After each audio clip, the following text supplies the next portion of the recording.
These beef back ribs came out amazing. Super beefy, tender, and honestly, the sauce was next level.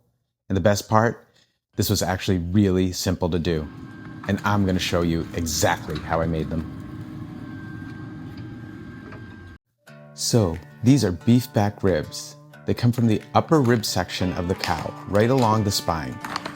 When the butcher removes the ribeye roast, the same cut that gives you ribeye steaks and prime rib, what's left on the bone is what you see here, beef back ribs.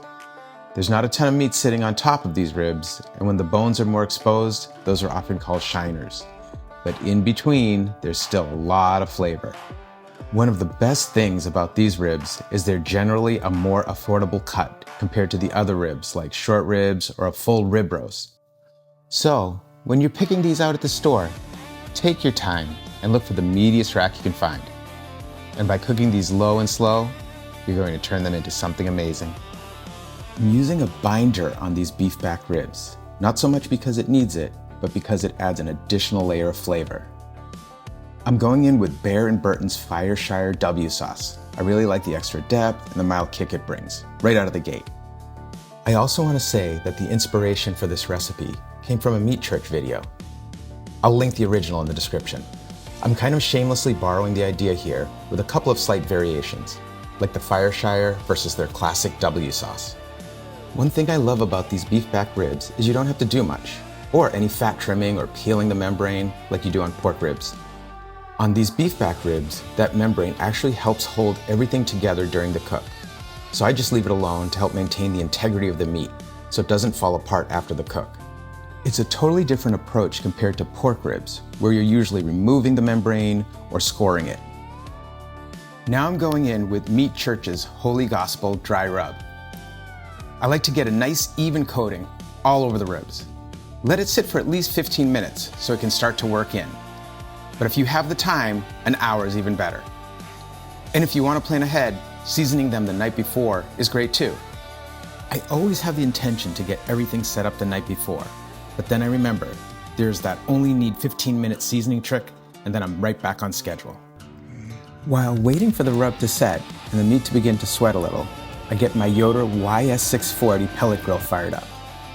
I'm going to be setting it to 250 degrees and running oak pellets for this cook, but you can choose other pellets if you prefer. If you're wondering about other pellet choices, you could also use hickory, which adds a stronger traditional smoke, or cherry, which gives you a nice color and a little sweetness, or pecan. Some people even blend them. After the ribs have sweat out a bit and the smoker is up to proper temperature, I'm putting them on this wire rack for airflow and easier cleanup. Because a dirty smoker doesn't just cause issues, it can also create generational shame.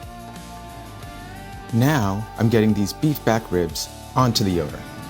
One of them is just a little too long to fit on the top rack, so I'm using both the top and the bottom shelves to make it work. As they cook, I'll be keeping a close eye on them and rotating them so everything cooks and renders evenly, and we get a consistent bark and color across both racks. Now, during the cook, if I start to see the ribs drying out too much, I'll give it a light spritz with apple cider vinegar. I only do this if it actually needs it, just enough to keep things moist and help it along. But I'm careful not to overdo it, because too much spray can start to negatively impact the bark we're trying to build up. Now, I'm rotating the ribs between the top and bottom shelves to make sure I'm getting an even cook. At this point, I'm also getting my probe set. I could have put them in a bit earlier, but this is a good time to start tracking progress.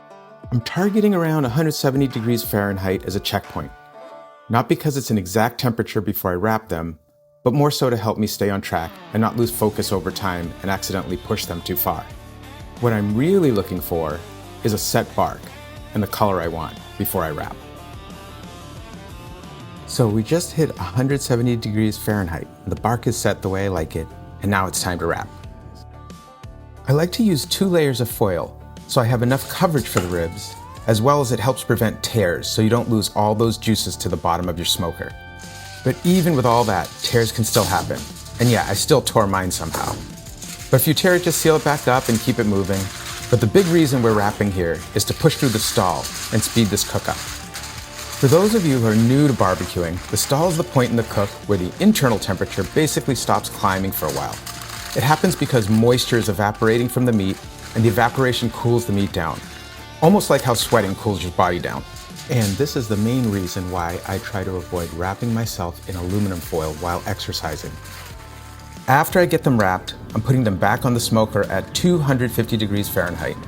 And now we don't pull these off until they're probe tender, somewhere right around 200 degrees Fahrenheit. So that's what I set my probe alarm to.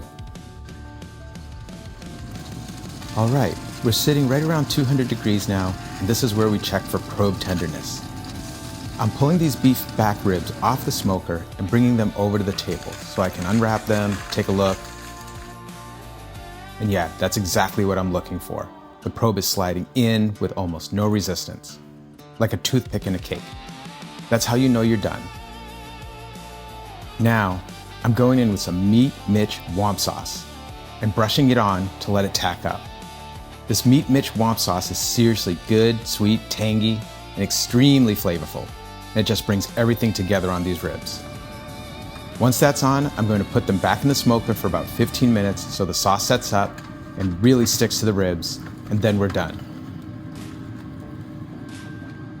And this is one of the reasons I really love this recipe.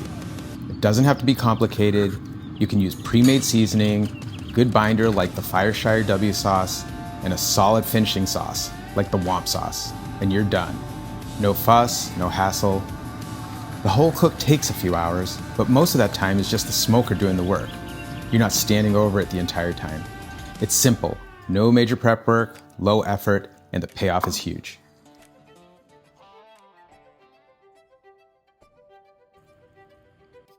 Try a bite here.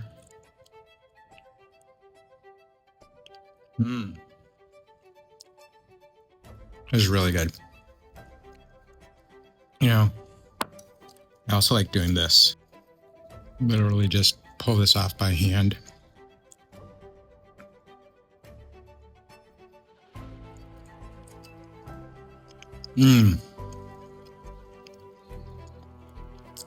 This Womp sauce.